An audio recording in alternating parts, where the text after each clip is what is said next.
मेरा नाम लीला सुगड़ा है। मैं जिला मुरादाबाद से आई हूँ। मातृ शिशु कल्याण की जिला अध्यक्ष हूँ।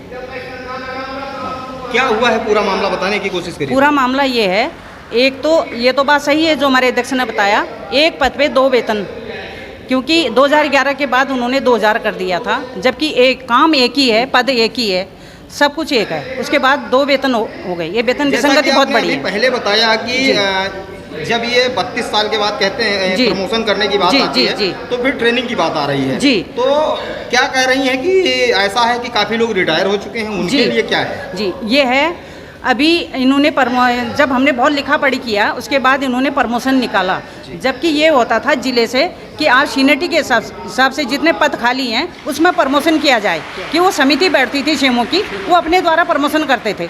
लेकिन अब क्या किया इन्होंने, यहाँ से एक आदेश ऐसा जारी कर दिया कि पहले सीनियरिटी के हिसाब से आप भेजिए, लिस्ट भेजें महानिदेशालय। लिस्ट आने में बाबू लोग लगा देते हैं 3-3, 4-4 महीने, पूछने वाला कोई नहीं है यहाँ पे। अगर जैसे तैसे हम लोग वहाँ हुज्जतबाजी करके लिस्ट यहाँ भेजते हैं तो कई महीनों तक लिस्ट यहाँ अटक जाती है। जब वो भेजते हैं उसी दौरान उसी लिस्ट में से कई महिलाएं रिटायर हो जाती हैं, जबकि हमारा सरकार से ये था। मतलब आप कहना चाहती हैं कि कहीं ना कहीं उन महिलाओं का शोषण हो रहा। 10 साल में हमारा प्रमोशन था, 10 साल में प्रमोशन न दे के आपने 32 साल की सर्विस में आप प्रमोशन दे रहे हैं, तो उसमें प्रमोशन नहीं, पहले आप 6 महीने का प्रशिक्षण कीजिए। उन लड़कियों को भेज रहे हैं आगरा, आपका इलाहाबाद और लखनऊ और क्या नाम करते हैं दूसरी जगह बरेली, इतनी जगह भेज रहे हैं। अब इस उम्र में कर्मचारी इतना काम करने के बावजूद अपना ट्रेनिंग करने के लिए जा रहा है, अगर वो ट्रेनिंग के दौरान रिटायर हो गया फिर सरकार उसमें कुछ नहीं कर रही, तो उनका खर्चा भी हुआ इतना आने जाने में।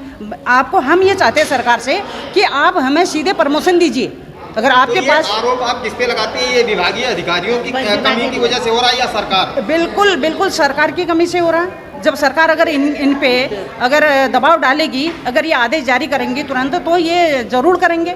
हमारे 3 पद थे, एचबी, डीएचबी, डिस्ट्रिक्ट एचबी, तो हमें एक भी पद नहीं मिला। महिलाएं रिटायर हो गई, तो 32 साल 33 साल की उम्र उसमें सर्विस में रिटायर हो गई, तो आप क्यों नहीं हमें प्रमोशन, सीधे प्रमोशन देते?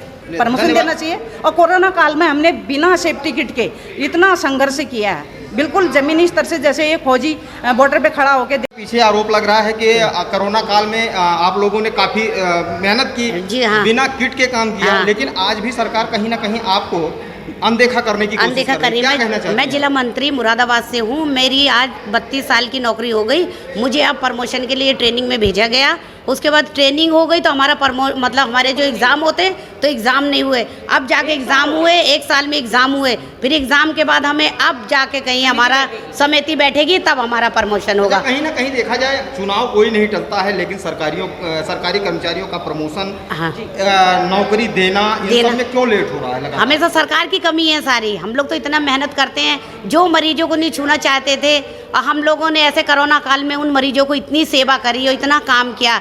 काम का बोझ इतना हम लोगों के ऊपर है कि दिन रात, संडे तक की छुट्टी नहीं मिल रही हम लोगों को, और दिन रात हम काम में लगे रहते हैं, फिर भी हमारे प्रमोशन नहीं मिलते। इस वक्त मैं जो इतनी साल की मेरी नौकरी हो गई, मुझे 3 प्रमोशन मिलने चाहिए, डीएचवी और या पीएचएन बन जाना चाहिए, लेकिन आज मैं एचवी की ट्रेनिंग करके अभी तक मैं एचवी भी नहीं बन पाई हूँ।